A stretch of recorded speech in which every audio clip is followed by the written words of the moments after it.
Bismillahirrahmanirrahim. Assalamualaikum warahmatullahi wabarakatuh. Perkenalkan, nama saya Nur Ansayani, nomor urut 26.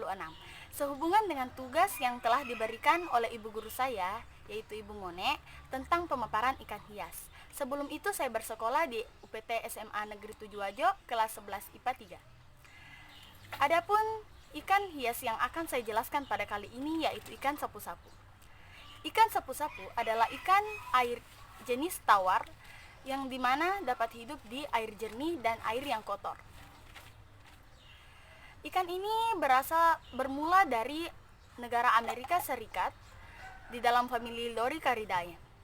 Ikan ini kemudian tersebar di berbagai penjuru dunia.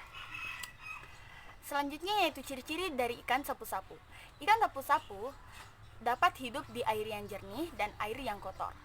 Ikan sapu-sapu memiliki dua alat pernafasan yang berupa insang dan pernafasan labirin.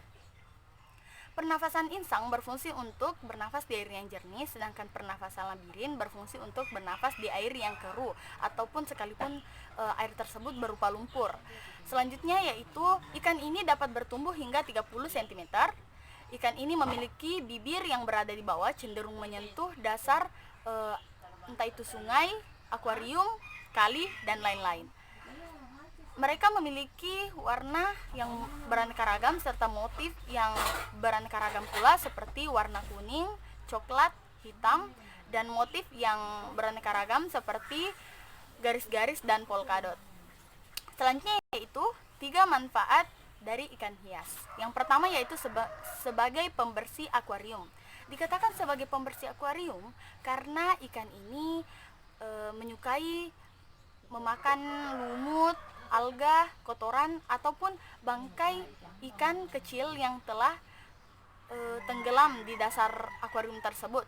Selanjutnya yang kedua yaitu dapat dijadikan ikan hias karena warnanya yang beraneka ragam serta motifnya yang beraneka ragam pula, sehingga ikan ini dapat kita jadikan sebagai ikan hias.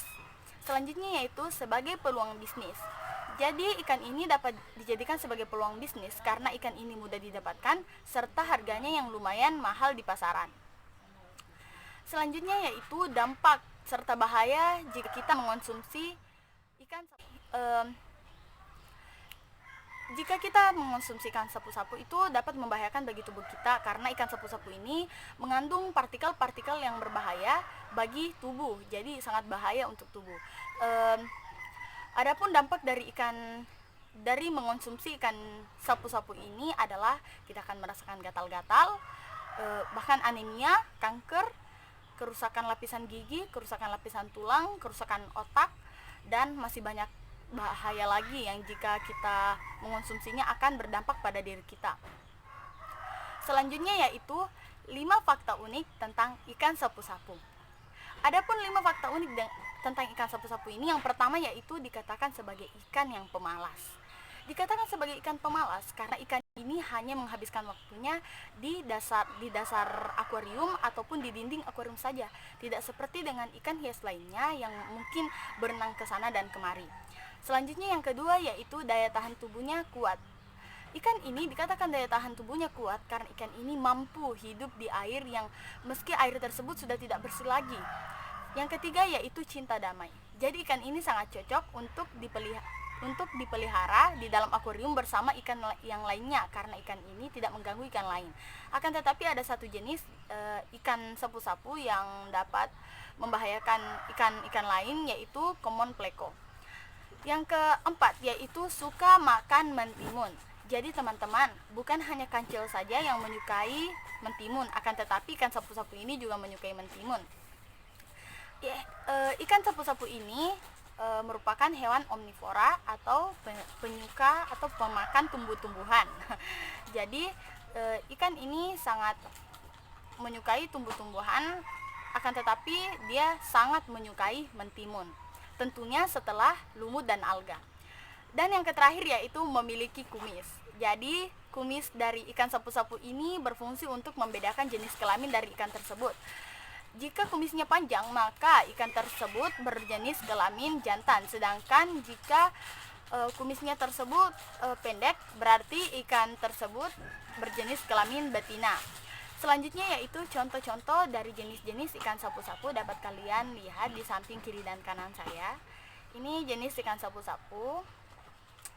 Jadi warna dan coraknya yang berbeda, berarti beda pula jenis dari ikan tersebut. Selanjutnya kita beralih ke tahap-tahap pembudidayaan ikan sapu-sapu hias. Jadi ada 8 tahap yang dilakukan saat kita ingin melakukan pembudidayaan ikan sapu-sapu hias tersebut. Di antaranya yang pertama, pelajari sistem reproduksi. Jadi kita harus mempelajari sistem reproduksi dari ikan sapu-sapu tersebut, yaitu pada umur 3 tahun atau usia yang telah matang. Ikan tersebut akan berkoloni secara berkelompok. Untuk koloni terkecil terdapat 1 jantan dan 2 betina yang menghasilkan 5-17 butir telur. Setelah bertelur, maka ikan sapu-sapu jantan akan mengerami telur tersebut. Kemudian setelah telur tersebut menetas, si jantan ini kemudian tetap menjaga anaknya sampai dapat berenang. Selanjutnya yaitu pemilihan induk. Di dalam tahap ini kita harus benar-benar memilih induk yang telah matang dan berkualitas supaya dapat mendukung kepuasan saat nanti dipelihara, seperti itu. Selanjutnya yang ketiga yaitu persiapan lokasi budidaya. Jadi akuariumnya tidak usah terlalu besar, cukup yang sedang-sedang saja, tapi kita tidak boleh melupakan untuk membuat tempat persembunyian serta harus memiliki filtrasi dan aerasi. Selanjutnya yang keempat yaitu tahap pemijahan. Setelah kita melakukan persiapan lokasi budidaya, maka kita selanjutnya itu tahap pemijahan. Diusahakan kondisi air pada saat itu harus bersih, jangan kotor, karena ini kan baru tahap-tahap untuk membudidaya. Jadi kita harus benar-benar memperhatikan kondisi airnya. Selanjutnya itu tahap pembesaran. Setelah kita melakukan kegiatan pemijahan atau tahap pemijahan, maka selanjutnya yaitu pembesaran. Apabila pembesaran di dalam akuarium, maka kita memberikan cacing yang di blender. Akan tetapi jika tahap pembesaran itu sudah mencapai 2 minggu, maka kita memberikan cacing sutra utuh pada ikan tersebut. Selanjutnya yaitu pemberian pakan. Ikan sapu-sapu ini banyak yang bisa kita berikan pakan seperti lumut, kotoran, bangkai ikan lain yang kecil, cacing sutra, alga, pelet, dan banyak lagi selainnya. Yang ke tahap ketujuh yaitu perawatan ikan sapu-sapu. Disarankan membersihkan akuarium 1 kali dalam sebulan, akan tetapi saat membersihkan kita tidak boleh membersihkan secara kesal. Yang ke-8 yaitu jika ke-7 langkah di atas tadi sudah dilakukan, maka selanjutnya itu kita memanen hasil dari ikan sapu-sapu tersebut.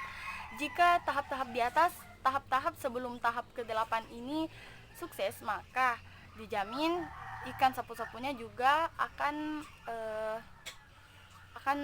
bagus untuk dipasarkan nanti, akan bagus hasilnya. Sekian dari pemaparan ikan hias yang telah saya jelaskan. Semoga dapat bermanfaat bagi kalian semua. Maafkan jika banyak kesalahan. Terima kasih. Assalamualaikum warahmatullahi wabarakatuh.